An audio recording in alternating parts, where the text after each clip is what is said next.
Most people think you need thousands of dollars to become a trader. You don't. What if I told you with $50 of your own money, you could get $100,000 in trading capital? This is a funded futures trading account. Right now, there are people getting access to $50,000, $100,000, and even $150,000 in trading accounts without risking their own money. But here's the problem. Almost nobody explains futures trading properly for a beginner, or they overcomplicate things, or they try and sell you a dream. So in this video, I'm going to explain what futures trading actually is, what are prop firms and how do they work, why most beginners fail, how traders get paid, and the roadmap I wish someone gave me when I first started trading. And later in this video, I'm going to explain some of the rules that prop firms have that absolutely destroy traders. So why is everybody suddenly talking about futures and trading funded accounts? Because compared to things like stocks, futures gives you access to things like leverage, liquidity, and funded accounts, which have honestly changed the game and had made trading accessible for a lot more people. Years ago, if you wanted to trade seriously, you needed a lot of your own money. Now, you can pass an evaluation phase with a funded account and get access to $150,000 in almost 2-3 days. That's why you see a lot of people online these days talking about funded accounts, evaluations, payouts, and all of these different prop firms, including myself. But before you even think about a funded account, you need to understand what futures trading actually is. Let's simplify this as much as possible. Futures trading, you're anticipating and trading whether the market is going to move up or down. You're not actually buying a company like you are with stocks. Instead, you're trading whether the market is going to go up or down. For example, there's NASDAQ futures, there's S&P 500 futures, there's oil futures, there's gold futures, there's Bitcoin futures, there's wheat futures, there's pig futures, there's futures for everything like commodities. The most popular futures beginner traders start off with is the NASDAQ. You'll usually hear names like NQ, MNQ, ES, MES, but don't let those names scare you or overcomplicate things. At the end of the day, the markets move up or down. Your job as a trader is to predict whether the market is going to go up or down and manage risk. If the market moves in your favor, you make money. If the market moves in the opposite direction, you lose money. And this is where most people get trapped because trading itself is actually simple, but controlling your emotions is the hardest part. So now let's talk about prop firms. A prop firm is basically a company that allows you to trade funded capital after passing an evaluation. Instead of risking huge amounts of your own money, you can purchase an evaluation account. For example, a $50,000 account, a $100,000 account, or a $150,000 account are the most popular accounts that prop firms offer. And the goal is usually to hit a profit target by following a certain set of rules. Now, this is important. It may sound easy, but most traders fail these evaluations. And this is how the prop firms make their money. And it's not necessarily because the strategy is impossible, but because they overtrade, they revenge trade, or risk way too much. When I first started trading, I thought taking larger trades and more trades would equal more money.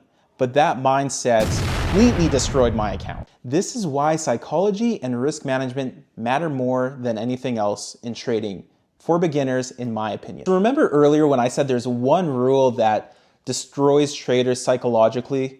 Well, there's actually a couple with these prop firms, and I'm going to go over them. So I think there's actually 3 things that really destroy traders psychologically with these prop firms: trailing drawdown, minimum days for profit target, and consistency rules. So let's start off with the trailing drawdown. Let's say your account has $2,000 of drawdown, which means you can lose $2,000 on your account before blowing it. If you make money, that drawdown follows you. So let's say the account starts with $50,000 and you make $1,000. Well, your drawdown doesn't increase from $2,000 to $3,000. It stays at $2,000. So even though I made $1,000 in profit, my drawdown didn't increase. And psychologically, this creates a lot of pressure on you as a trader, because no matter how much money you make sometimes, you're still left with the same amount of drawdown. It stops traders from allowing trades to breathe. They start micromanaging every position, they panic, they force setups, and then they end up blowing up the account. The truth is, most beginner traders treat trading like gambling instead of a business. Here's what beginners usually do. They risk too much, they trade emotionally, they take revenge trades, they trade when they don't need to, and they chase payouts too quickly. Trading rewards patience, not excitement. One of the biggest mindset shifts that I had that allowed me to get over $100,000 in payouts in less than 2 months was me realizing that I did not need to trade every single day. The less trades that I made, the more money I make.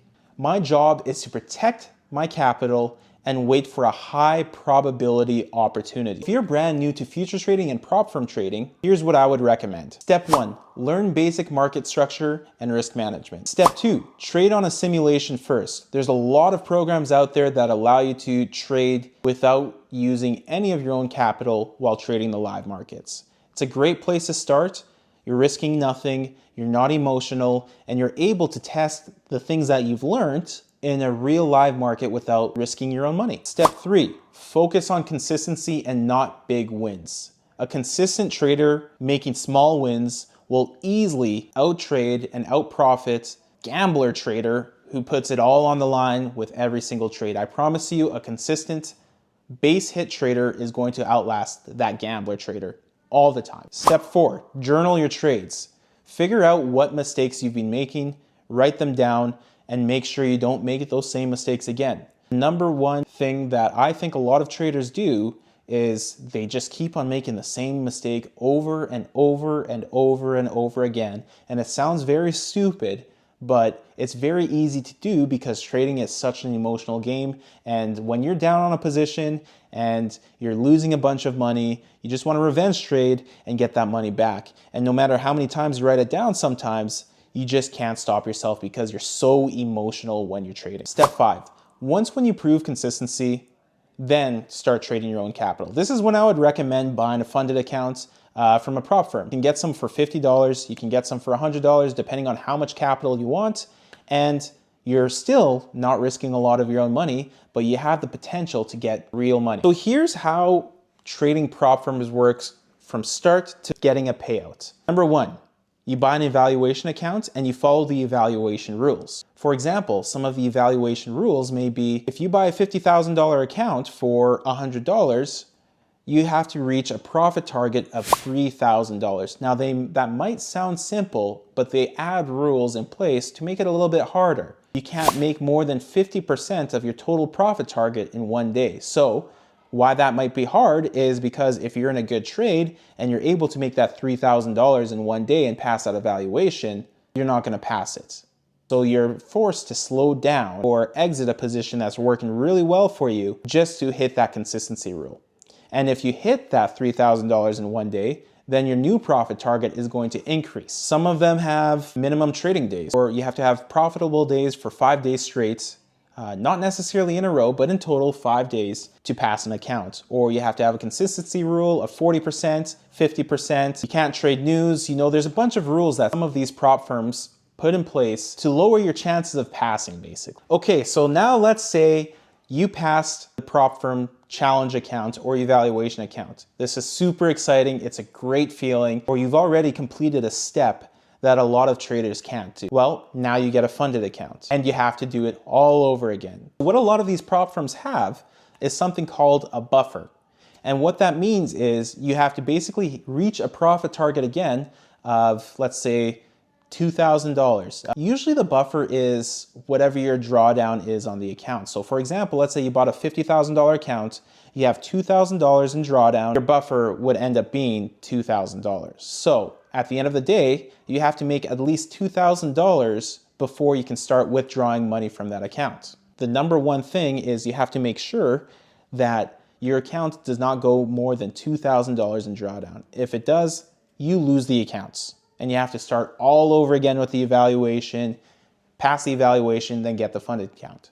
Now let's say on the first day you don't hit $2,000 drawdown and you actually make money. That's great news. That's amazing. But here's the thing. Before you can even withdraw a single penny from this funded account, you have to make more than what your buffer is. So for example, on the $50,000 account, your buffer is $2,000. It's usually what the drawdown on the account ends up being. Once when your account is at $52,000, now anything you make above that is something that you can withdraw. Here's the other catch. When you're withdrawing capital, most of the time there's a profit split. For example, you keep 90% of whatever profits you made above that $2,000 buffer. If I made $10,000 above that buffer, I would be able to withdraw that capital and keep 90% of it. But here's the other catch. You can't withdraw it all at once. A lot of these prop firms have what's called a payout cap. So for example, some prop firms say you can only withdraw 50% of your profits. Some have a max payout cap where no matter how much money you make, you can only withdraw $5,000 on that account for every payout cycle. And on top of that, yes, there's payout cycles. So you'd have to have 5 days of a minimum of $150 in profit to count towards a profitable trading day. Once when you collect 5 of those trading days that are profitable, then you can request a payout. So after you follow all of these rules of consistency, of minimum trading days, minimum profit without going too much into drawdown or trading during news or any of these other rules, then you can withdraw a payout. Now, out of all of the traders who have passed an account to reach payout, less than 10% of people who end up buying a prop firm account challenge make it to payout. You have over a 90% chance of failing and never, ever getting a payout from these prop firms. If this video helped simplify futures trading for you, subscribe, because in my next videos, I'm going to be breaking down how to pass funded accounts, trading psychology, beginner strategies, risk management, payouts, and the exact mistakes traders make when they blow up their accounts. The biggest mistake traders make is trading is a shortcut to wealth. It's not. Trading is a skill. And like any skill, it takes time, discipline, and emotional control. But if you can approach this properly, it can genuinely change your life. In my personal opinion, there is no better skill out there that gives you more freedom than trading. I hope you guys like this video. Please like and subscribe. I'll be sharing more. I really appreciate the patience. This is my first ever YouTube video. If you want to see any other topics or want me to cover anything else, please let me know in the comments below. Again, please like and share and subscribe. Really hope you enjoyed the video, and I'll see you in the next one.